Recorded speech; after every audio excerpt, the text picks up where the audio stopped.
An ambitious vision of America started very early. The English who came to North America in the early 17th century thought that they were, in some cases, chosen by God. They were exceptional in that regard. And many of them thought that they were the participants in a higher form of civilization than the Native Americans they encountered, for example, or than the African slaves that they soon brought over to the New World. In 1630, long before Manifest Destiny was first proclaimed, John Winthrop, the Puritan leader of Massachusetts colony, came up with his own grand phrase. Consider that we shall be as a city upon a hill. The eyes of all people are upon us. Americans have always felt themselves to be exceptional, and I think Winthrop said this very clearly when he said we were a city on a hill. That is to say, we were above most other civilizations looking down on them, and we had been put there by what he would call Providence, or God. American exceptionalism would prove to be a hardy and adaptable rationale over time. In the beginning, it bestowed a higher purpose to simple survival and the need for more land for new colonists. And the example here was set by another city on a hill in Virginia, where it was more secular, but nevertheless deeply religious.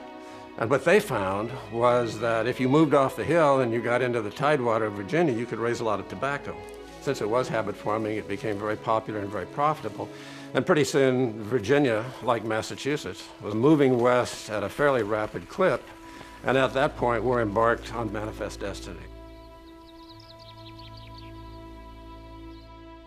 You know, colonial Americans, one of their big beefs with Britain is that Britain is not allowing them to expand into the Ohio River Valley. They believe that that area needs to be prevented from encroachment by American settlers, that it belongs to Indian tribes with whom they have some affiliation. So they keep American settlers out of that area, and American settlers are constantly trying to push to the west.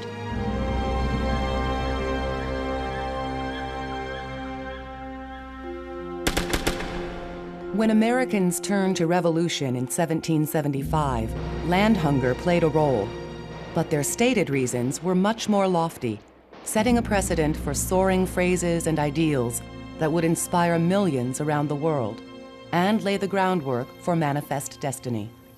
The success of the American experiment could never simply be about success within America.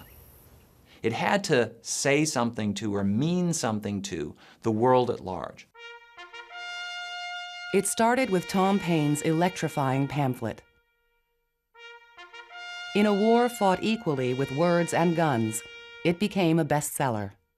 When Paine wrote Common Sense in 1776, he wrote it essentially as a what-to-do list for the American revolutionaries.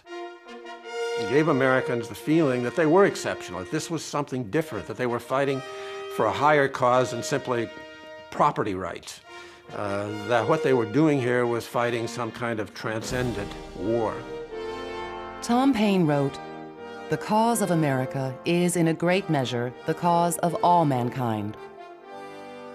Though he may have been the first to claim American values were universal, Paine's stirring words were only a prelude to those a young Virginian, Thomas Jefferson, added to the revolutionary document he wrote a few months later, the Declaration of Independence. Our ideas are so extraordinary in the history of the world. We hold these truths to be self-evident that all men are created equal, was almost an unprecedented statement to be made at the time. Because before that, the assumption was that people were unequal. So they inspire us, but I think that journey is going to be fraught with disappointments and failures.